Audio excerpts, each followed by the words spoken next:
ஹல்லேலூயா. Good morning. விடிஞ்சிருச்சுங்க, எழுந்துருங்க என்று உங்களை தட்டி எழுப்புவதற்கும் ஞாபகப்படுத்துவதற்கும், தேவனுக்குள் நீங்கள் பலமாய் ஸ்திரமாய் இருப்பதற்கு, தேவனுடைய வார்த்தைகளால் பலப்படுத்துவதற்கு தினந்தோறும் இந்த அனுதின தியானத்தின் மூலம் காலை 7 மணிக்கெல்லாம் வருகிறோம். வாருங்கள், ஜெபத்தோடு கூட இன்றைய தியானத்திற்குள் நாம் செல்லலாம். பரிசுத்தமுள்ள எங்கள் பிதாவே, கிருபை நிறைந்தவரே, உம்மை ஸ்தோத்திரிக்கிறோம் ஐயா. மற்றொரு நாளை எங்கள் வாழ்க்கையில் அருளி இருக்கிறீர்.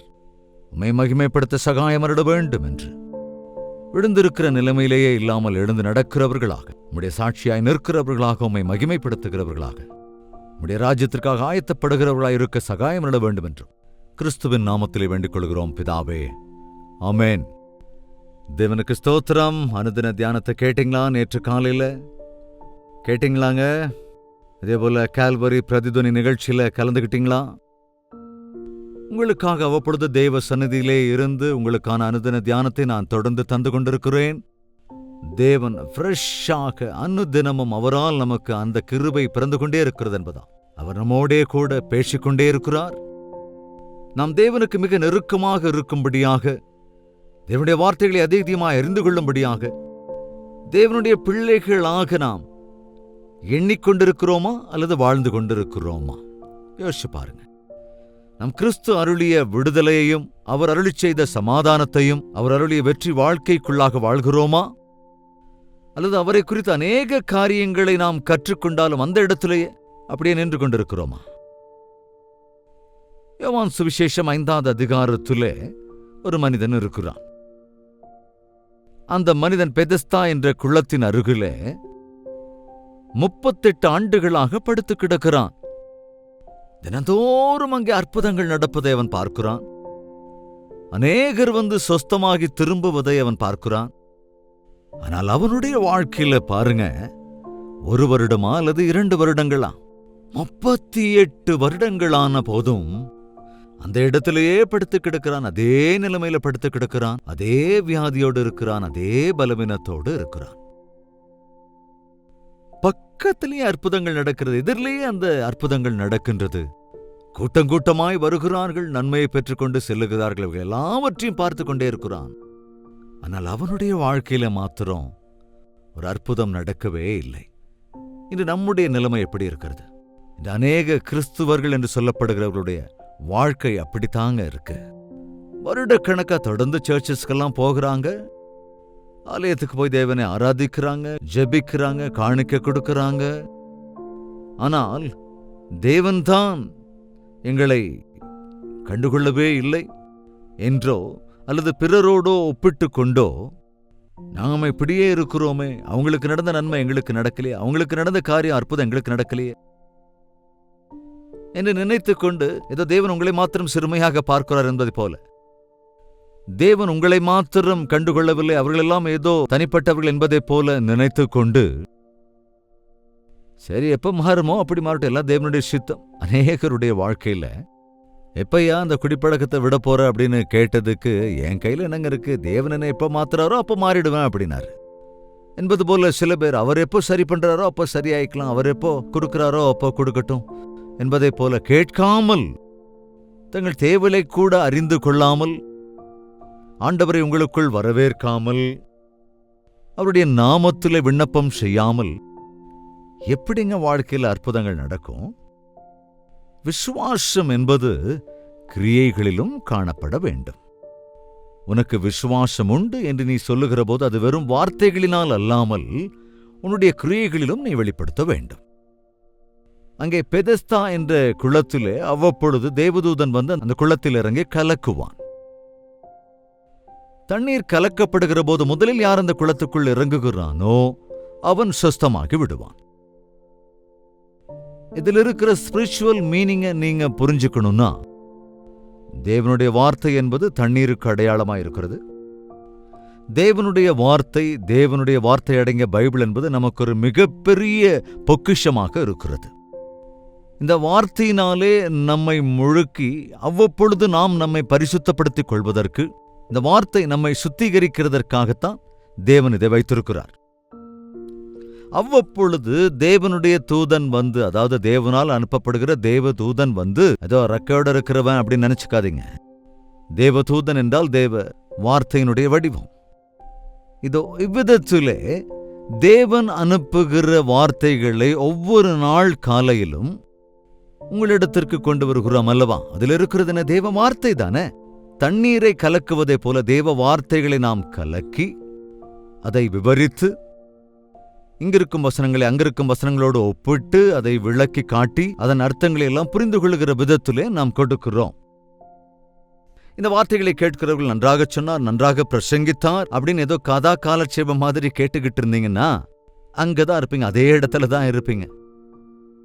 ஆனால் யார் முதலாவது குதிக்கிறார்களோ என்றால் அதை முதலாவது யார் தங்களுக்குள் அபியாசப்படுத்திக் கொள்கிறார்களோ, சுதந்திரித்துக் கொள்கிறார்களோ, இந்த வார்த்தை, இந்த வாக்குத்தத்தம் எனக்காகவே, அதாவது நான் எப்படிப்பட்ட நிலைமையில் இருந்தாலும் எனக்கு தேவனிடத்திலிருந்து மன்னிப்பு வேண்டும், தேவன் அருளுகிற பாவ மன்னிப்பு எனக்கு வேண்டும், எனக்கு அந்த ஆண்டவர் வேண்டும், ஆண்டவரே என்ன மன்னிங்க, பாவியாகி என்மேல் கிருபையாயிருங்க என்று தேவ வார்த்தையை கேட்கிற பொழுது அந்த வார்த்தைகளை இருதயத்திலே அபியாசப்படுத்திக் கொண்டு உங்கள் இருதயங்களை தேவ சந்நிதியிலே ஊற்றுகிற போது கட்டாயமாக அங்கே பாவ மன்னிப்பு என்பது, சுஸ்தமாகுதல், நன்மைகள், அற்புதங்கள் இவையெல்லாமே நடக்குங்க. ஆமா, தேவனுடைய வார்த்தை நம்முடைய வாழ்க்கையிலே அற்புதங்களை கொண்டு வரும். உபயோகமற்றவர்களை உபயோகம் உள்ளவர்களாய் மாற்றுகிற தேவனுடைய வார்த்தை அஞ்ஞானிகளை கூட ஞானம் மிகுந்தவர்களாய் மாற்றுகிற வார்த்தை. பரிசுத்தமற்றவர்களை பரிசுத்தர்கள் ஆக்குவதுதான் தேவனுடைய வார்த்தை. இது பிரிண்டட் பேஜ் இல்லைங்க, பரிசுத்த ஆவியானவரால் பரிசுத்தர்களால் எழுதப்பட்ட தேவ வல்லமையுள்ள வார்த்தைகள். அவ்வப்பொழுது நாம் விசுவாசத்தோடு கூட இவைகளை வாசிக்கும் போது பரிசுத்த ஆவியானவர் இந்த வேதாகமத்தின் வார்த்தைகளிலே இருக்கின்ற செய்திகளை, உண்மைகளை நமக்கு உணர்த்துகிற போது பரிசுத்த ஆவியானவர் அவைகளை வெளிப்படுத்துவார், நம்மை உந்துவார், விளக்குவார். நம்மால் அப்போதுதான் புரிந்து கொள்ள முடியும். நீங்க அப்படித்தான் வேதத்தை வாசிக்கிறீங்களா? நீங்கள் தேவ வார்த்தையை கேட்கும்போது அது தேவ வார்த்தை என்கிற விசுவாசத்தோடு கேட்கிறீங்களா? கேட்கிறவைகளை இருதயத்திலே பதிய வைக்கிறீர்களா? அப்போ நாளுக்கு நாள் உங்கள் வாழ்க்கையில மாற்றம் பெறுவீர்கள். அப்படிதான் நாளுக்கு நாள் ஆவிக்குரிய வாழ்க்கை என்பது விருத்தி அடையும். அப்படிப்பட்ட நிகழ்வு உங்களுக்குள் இல்லை என்றால், இதோ இங்க இந்த 38 வருஷங்களா அநேகர் நன்மை பெற்று திரும்பி போவதை கண்ணார பார்த்து கொண்டு கண்ணெதிரிலே அநேக அற்புதங்களை காண்கிற போது குருடர்கள், பார்வையற்றவர்கள், நடக்க முடியாதவர்கள், இன்னும் பலவிதமான நோய் இருப்போர் சுஸ்தமாகிக் கொண்டிருக்கையில் இவன் மாத்திரம் அங்கேயே படுத்து கிடந்து 1 வருஷமா 2 வருஷமா 5 வருஷமா 10 வருஷம் 38 வருடங்கள் படுத்து கிடக்கிறான். கவனிங்க, ஏன் கிறிஸ்தவர்கள் நம்ம ஆண்டவரை நம்புகிறோம்? 10 வருஷம் ஆயிடுச்சு, 20 வருஷம் ஆயிடுச்சு, 30 வருஷம் ஆயிடுச்சு, 40 வருஷம் ஆயிடுச்சு, 50 வருடங்கள் ஆயிடுச்சு அப்படின்னு கூட சொல்றோம். இன்னும் சிலர் எங்க தாத்தாவுக்கு தாத்தா, எங்க முப்பாட்டன் காலத்திலிருந்து நாங்க கிறிஸ்தவர்களா இருக்கிறோம்னு சொல்லிக்கிறோம். ஆனால் அந்த வாழ்க்கையில உங்களுக்கு மாற்றம் இருக்கிறதா? வெற்றி இருக்கிறதா? பரிசுத்தம் இருக்கிறதா? ஆண்டவருக்கு பிரியமான வாழ்க்கையா இருக்கிறதா? இந்த உலகத்தில் இருக்கிறவர்களுக்கும் உங்களுக்கும் ஏதாவது வித்தியாசம் இருக்கிறதா? பரிசீலனை செஞ்சு பாருங்க. பரிசுத்தர்களாய் இருப்பதற்கே தேவன் நம்மை அழைத்திருக்கிறார். நீங்கள் தெரிந்து கொள்ளப்பட்டவர்களாயிருங்கள், இந்த உலகத்திற்கு சாட்சியாயிருங்கள், உலக காரியங்கள் மீது மோகம் கொள்ளாதீர்கள் என்றுதான் தேவன் சொல்லுகிறார். எப்படி இருக்கிறது உன்னுடைய வாழ்க்கை? அதே பாடுகள், அதே பிரச்சனைகள், அதே வேதனைகள், அதே வியாதிகள், அதே பற்றாக்குறையுள்ள ஒரு வாழ்க்கை. யோசிச்சு பாருங்க. அப்படியே தான் இருக்கா? எந்த அபிவிருத்தியும் இல்லைங்க, ஆசீர்வாதமே இல்லைங்க, எது ஆரம்பிச்சாலும் முன்னேறவே முடியலைங்க. எல்லாமே தடைகள், எல்லாமே இடையூறுகள், எல்லாமே பாடுகள். யாருமே எங்களுக்கு உதவி செய்யறதில்லை, யாருமே எங்களை கண்டுக்கிறது இல்லை என்பதை போல சில பேர் எப்ப பார்த்தாலும் அதே நிலைமையில இருப்பாங்க. எப்படி இருக்கேன்னா அப்படியே இருப்பாம்மா. போட்டது போட்ட மாதிரின்னு பொதுவா சொல்லுவோம்ல, அந்த மாதிரி வாழ்க்கை இருக்கிற மாதிரியே இருந்துகிட்டு இருக்கும். போட்டது போட்ட இடத்துல இருக்கிற மாதிரி இருந்தா, இருக்கிறது இருக்கிற மாதிரியே இருந்துகிட்டே இருந்தா, எந்த விதமான அபிவிருத்தியும் இல்லாம இருந்தா, முன்னேற்றமும் இல்லாம இருந்தா, கட்டாயமாக நீங்கள் ஆவிக்குரிய பிரகாரமாய் முன்னேறுவதில்லை. ஆண்டவர் உங்களுக்கு துணையாகவும் இல்லை. ஆண்டவர் என்ன சொல்லுகிறார்? நீங்கள் பலுகி பெருகி விருத்தி அடைந்து வளர வேண்டும் என்று தானே சொல்லுகிறார். தினந்தோறும் நாம் விருத்தி அடைகிற விதத்திலே ஆண்டவர் எல்லா ஏற்பாடுகளையும் ஆவிக்குரிய பிரகாரமாக, சரீர பிரகாரமாக செய்திருக்கிறார். இன்னும் தேவன் நம்மை ஆசீர்வதிக்கத்தான் விருப்பத்தோடு இருக்கிறார். எங்கே விழுந்து கிடக்கிறீர்கள் இந்த நாளிலும் கூட? எத்தனை வருடங்களாக உங்கள் பாடுகள் தீராமல் இருக்கிறது? இத்தனை காலம் நீங்கள் பாவத்துக்கு அடிமையாக இருக்கிறீர்கள். இத்தனை காலமும் நீங்கள் வார்த்தைக்கு விரோதமாகவே வாழ்ந்து கொண்டிருக்கிறீர்கள். இத்தனை காலமும் பிள்ளைகளே இல்லாத வாழ்க்கையில் வாழ்கிறோமே என்று ஏன் அதே நிலைமையில் இருக்கணும்? தேவனுடைய வார்த்தையை பற்றி கொண்டு விசுவாசமாய் அதை ஏற்றுக்கொள்ளுங்கள். அட்லீஸ்ட் ஆண்டவரே என் பட்சமாய் திரும்புங்கன்னு சொல்லி பாருங்க. இப்படி படுத்து கிடந்த அவனை, அங்க எத்தனையோ கூட்டத்தார் இருந்தாங்க, யாரும் அவனை கண்டுக்கல. அவன் வேலை அவனுக்கு, அவன் கஷ்டம் அவனுக்கு அப்படின்னு இந்த உலகம் யாரையும் கண்டுக்கிறது இல்லை. இப்படித்தான் இந்த உலகத்தில் அவன் விஷயத்தை பார்த்துக்கிட்டு அவன் போய்கிட்டே இருக்கிறான். ஆனால் நம்மை குறித்து யோசிக்கிற ஆண்டவர் இருக்கிறார், இயேசு கிறிஸ்து இருக்கிறார். அந்த ஆண்டவராகிய இயேசு கிறிஸ்து இந்த பெதஸ்தாவின் அருகே வந்து யோவான் எழுதின சுவிசேஷம் 5வது அதிகாரம் 5ஆம் வசனத்தில் நாம் பார்க்கிற போது 38 வருஷம் வியாதி கொண்டிருந்த ஒரு மனுஷன் அங்கே இருந்தான். படுத்திருந்த அவனை இயேசு கண்டு அவன் வெகு காலமாய் வியாதியஸ்தன் என்று அறிந்து, அங்கே படுத்து கிடந்த அவனை பார்க்கிறார் ஆண்டவர்.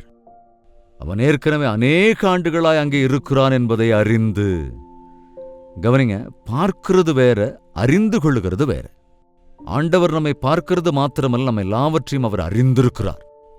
அதாவது உன்னுடைய அந்தரங்கத்திலே, உன்னுடைய வாழ்க்கையிலே, உன்னுடைய உள்ளத்திலே உனக்குள் இருக்கின்ற போராட்டங்கள் என்ன, எல்லாம் ஆண்டவருக்கு ரொம்ப நல்லா தெரியும். உன்னுடைய நிலைமைகள் எல்லாவற்றையும் அறிந்திருக்கிறார். உன் பாடுகளெல்லாம் அவர் அறிவார், உன்னுடைய நிலைமைகளெல்லாம் அவர் அறிவார். நீ எத்தனை காலம் அப்படியே இருக்கிறாய் என்பதை அவர் அறிவார்.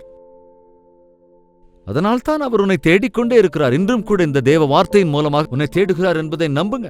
உன்னோடுதான் பேசுகிறார் என்பதை விசுவாசிங்க.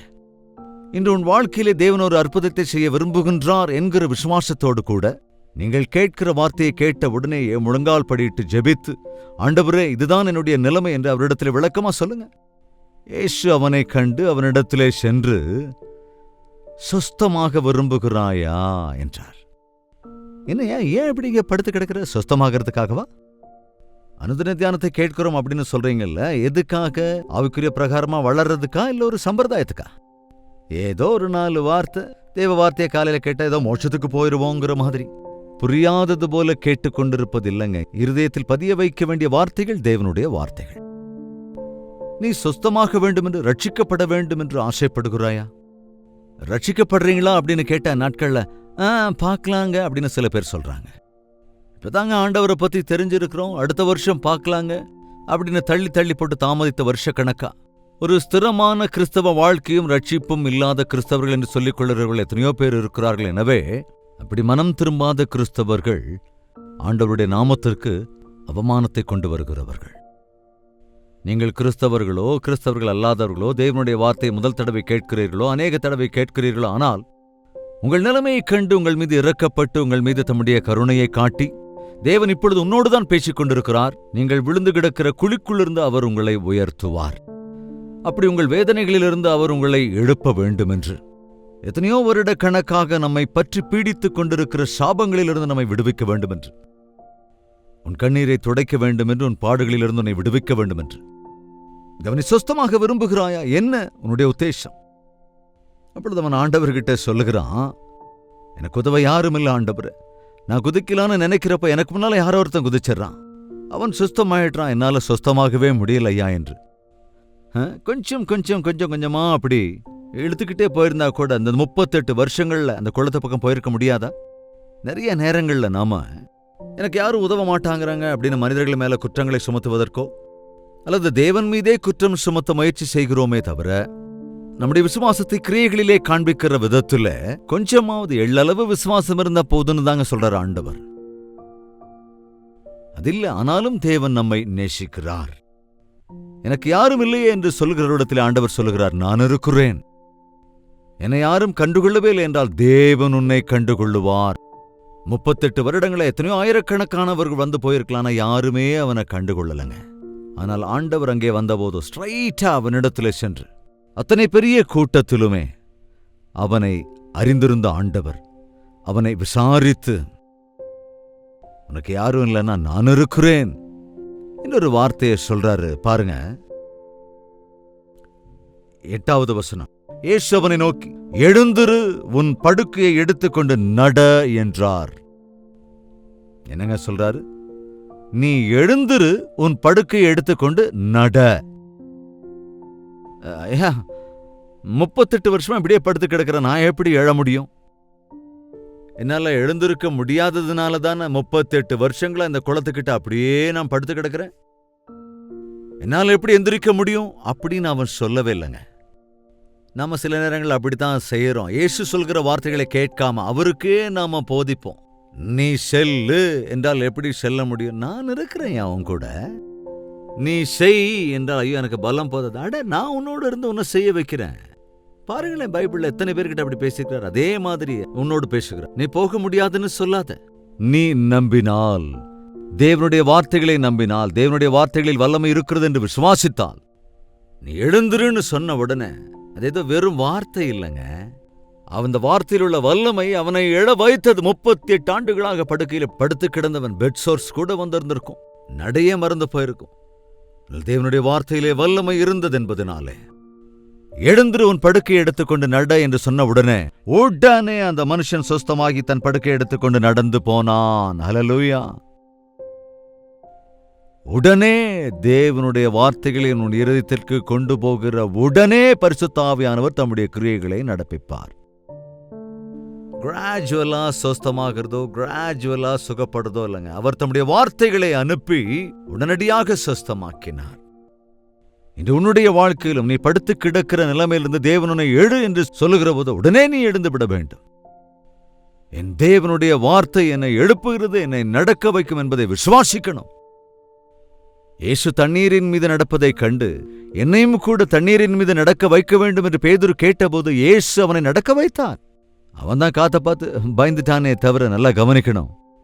இந்த நாளிலே நீங்கள் கடனுக்குள் சிக்கிக் கொண்டிருக்கிறீர்களோ, எந்த பிரச்சனைக்குள்ள விஷயத்திலே வருடக்கணக்காக நீங்கள் அதற்குள்ளேயே விழுந்து புரண்டு குறைவுகளுக்குள் இருந்து விழுந்து கிடக்கிறீர்களோ, தனிமைக்கு இலக்காகி சோர்ந்து போன நிலைமையில் இருக்கிறீர்களோ, ஆண்டவர் உங்களோடு தான் இந்த காலை வேளையிலே பேசிக் கொண்டிருக்கின்றார். எழுந்து இத்தனை காலம் நீ படுத்து கிடந்தவன் படுக்கையை நீயே எடுத்துக்கொண்டு, அதாவது உன் பிரச்சனையை எடுத்து போகிறவராக செய்கிறார். இதுவரைக்கும் நீ சார்ந்திருந்ததெல்லாம் உனக்கு சுமையாக இருந்திருக்கிறது. ஆனால் அந்த சுமையை இன்றே தேவன் மாற்றுகிறார். எழுந்திரு, உன் படுக்கை எடுத்துக்கொண்டு நட என்று சொன்ன உடனே அவன் எழுந்து தன் படுக்கை எடுத்துக்கொண்டு நடந்தான் என்று வேதம் சொல்கிறது. தேவன் அப்பேற்பட்ட அற்புத காரியங்களை இன்று உன்னுடைய வாழ்க்கையிலும் கூட செய்தருளுவாராக. ஜெபிக்கலாம். பரிசுத்தமும் அன்பும் நிறைந்த பிதாவே, இந்த செய்தியை கேட்டு என்னோடுதான் ஆண்டவர் பேசுகிறார் என்று யாரெல்லாம் விசுவாசிக்கிறார்களோ,